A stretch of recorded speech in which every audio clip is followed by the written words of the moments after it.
Hi, my name's Phil. I like talking about politics, and in this video I'd like to discuss whether or not Tory MPs, assuming Sunak does not call the election next month, may have to start seriously thinking about whether it really would be more damaging to have another leader than to keep him in place. But first, if you'd like to be notified of daily news and politics, please subscribe to the channel. So the polls are frankly crazy right now.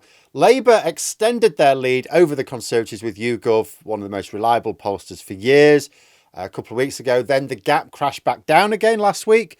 It was just a correction, I thought. It's happened up and down, up and down. But then it's bounced up again this week. It's now at 26 points.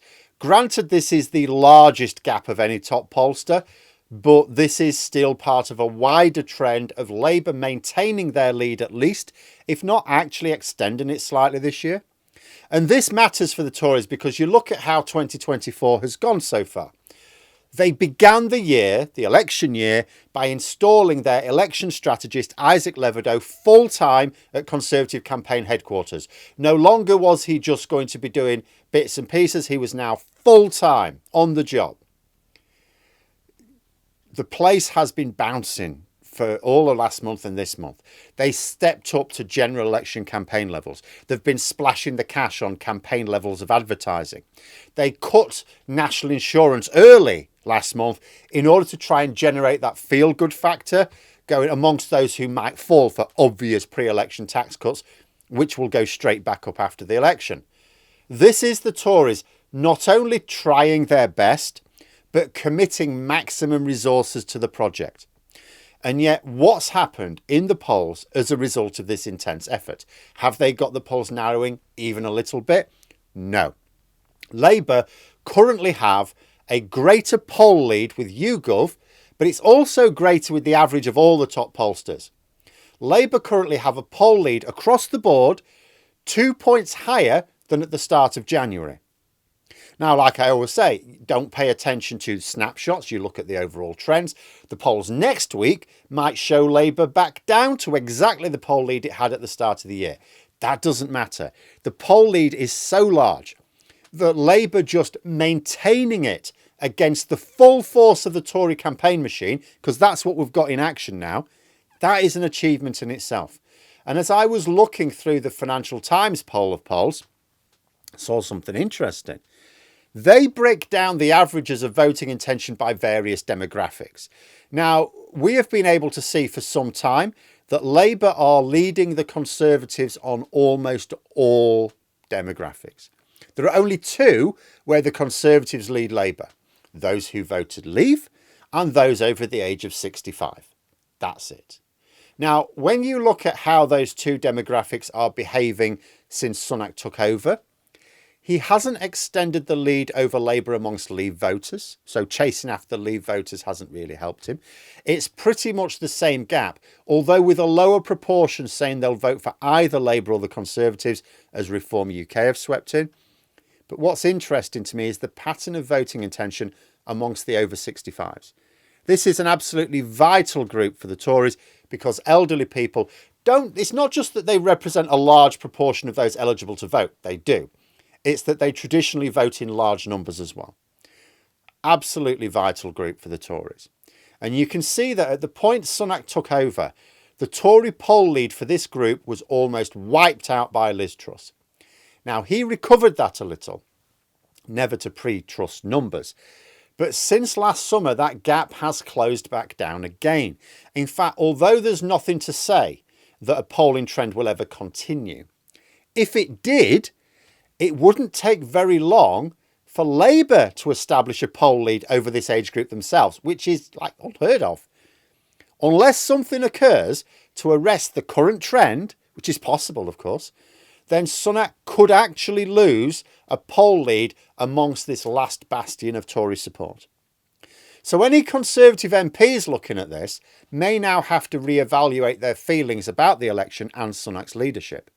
They've tried to get him to steer what they think is a more sensible course. The problem is you've got a third of the Conservative Party saying, no, you need to focus more on the centre.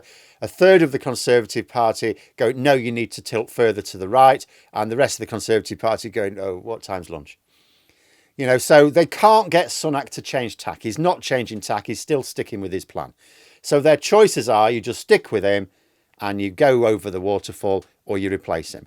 Now, it would be very damaging to bring Sunak down. There are a number of reasons for this. First, the public would just see the Tories engaged in internal squabbles instead of focusing on their jobs again. Second, because there seems to be zero chance of a compromise candidate being crowned, that would mean a full fat leadership contest, and the one in 2022 caused a lot of reputational damage for the party. They don't want that again. And third, well, the Tories don't actually have anyone better than Sunak who could credibly win. Mind you, that third one is probably less important, because even someone just as bad as Sunak, or even a bit worse, but with a clean slate with the public, would still be a better asset for them than Sunak is right now. Because consider how Sunak's going to behave during the election campaign proper. Tory MPs must know that he hides away on by-election day.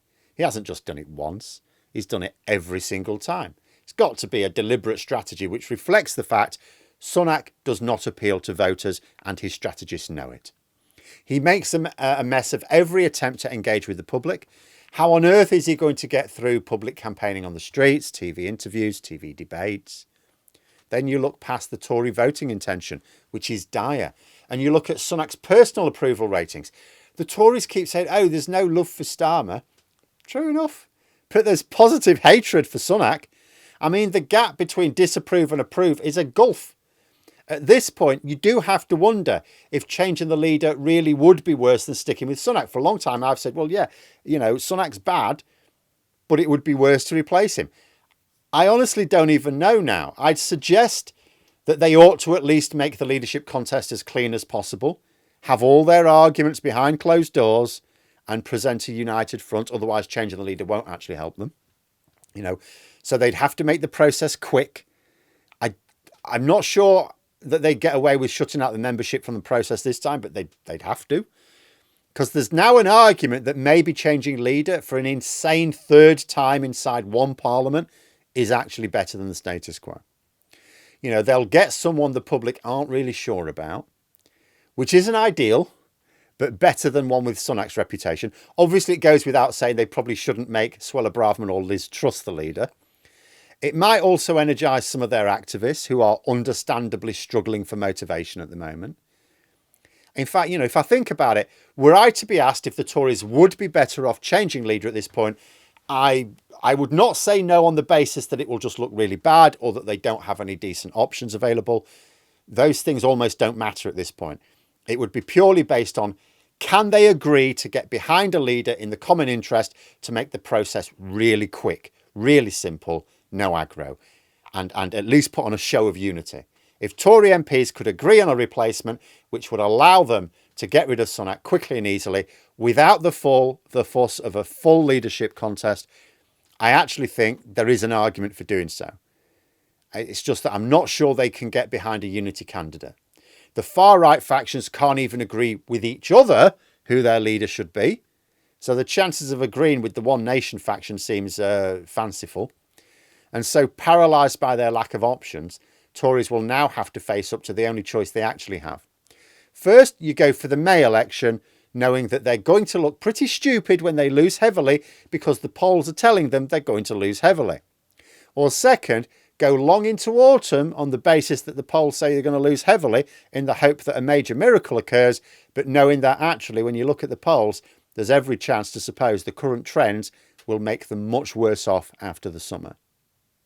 But there we are. Those are my thoughts. Let me know yours in the comments below. I hope you found the video interesting. If you did, please click the like button. And if you'd like to support the channel further, the join button for memberships. And until next time, I'll see you later.